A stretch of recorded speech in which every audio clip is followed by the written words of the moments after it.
বিশ্বের জ্বালানির শিরা উপশিরা যেন আটকে আছে একটি সরু জলপথে।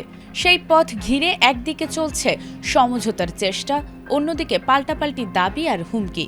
বাইরে সমঝোতার হাসি থাকলেও ভেতরে অবিশ্বাসের এক বিশাল দেয়াল। এক পক্ষ বলছে সমাধান কাছেই, আরেক পক্ষ জানিয়ে দিচ্ছে সবকিছু এখনো তাদের শর্তেই হবে। ফলে হরমুজ প্রণালী ঘিরে অনিশ্চয়তা বেড়েই চলেছে।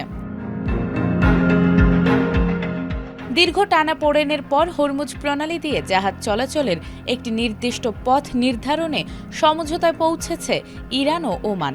তবে এই সমঝোতা ঘিরেই দেখা দিয়েছে নতুন বিতর্ক। তেহরানের দাবি পুরো আলোচনায় হয়েছে ওমানের সঙ্গে, এখানে যুক্তরাষ্ট্রের কোনো ভূমিকা নেই। কিন্তু মার্কিন প্রেসিডেন্ট ডোনাল্ড ট্রাম্প বলছেন আলোচনায় যুক্তরাষ্ট্র রয়েছে এবং তা ইতিবাচকভাবেই এগোচ্ছে। এ বিষয়ে বিবিসি ও ইউরোনিউজ জানিয়েছে বুধবার দুই দেশ প্রস্তাবিত নৌপথের ভৌগোলিক অবস্থান চূড়ান্ত করেছে। আধুনিক জেনারেল হাসপাতাল ও উন্নত প্রযুক্তি এবং অভিজ্ঞ চিকিৎসক দলের নিরলস প্রচেষ্টায় আমরা আছি আপনার পাশে। ডেল্টা হাসপাতাল, মায়ের মতোই যত্নশীল। ইরানের পররাষ্ট্র মন্ত্রণালয়ের মুখপাত্র ইসমাইল বাঘি জানিয়েছেন প্রযুক্তিগত, আইনি, নিরাপত্তা ও পরিবেশগত বিষয় অন্তর্ভুক্ত করে একটি যৌথ বিবৃতি প্রস্তুত করা হচ্ছে। তবে এর মধ্যেই ইরানি গণমাধ্যম জানিয়েছে যুক্তরাষ্ট্রের নৌ অবরোধ প্রত্যাহার না হলে হরমুজ প্রণালী পুরোপুরি খুলে দেয়া হবে না।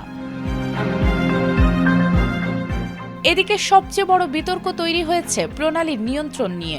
ইরান সেখানে সার্বভৌমত্বের ভিত্তিতে জাহাজ থেকে ফি আদায় করতে চায়, কিন্তু যুক্তরাষ্ট্র ও উপসাগরীয় দেশগুলোর দাবি আন্তর্জাতিক এই নৌপথে সব দেশের অবাধ চলাচল নিশ্চিত করতে হবে।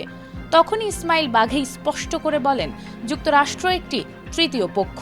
ওয়াশিংটনের অবস্থান না বদলালে শুধু ইরান ওমানের সমঝোতা নিরাপদ নৌ চলাচলের নিশ্চয়তা দিতে পারবে না।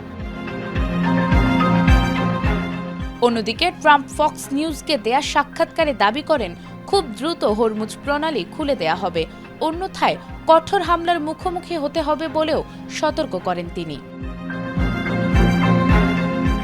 চলতি বছরের ফেব্রুয়ারিতে যুক্তরাষ্ট্র ও ইসরায়েলের হামলার পর বিশ্বের অন্যতম গুরুত্বপূর্ণ এই জ্বালানি করিডোর বন্ধ করে দেয় ইরান।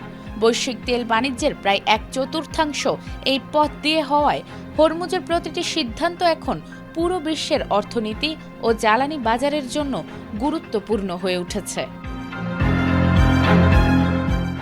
নাজমুন নাহার জান্নাত, এটিএন বাংলা।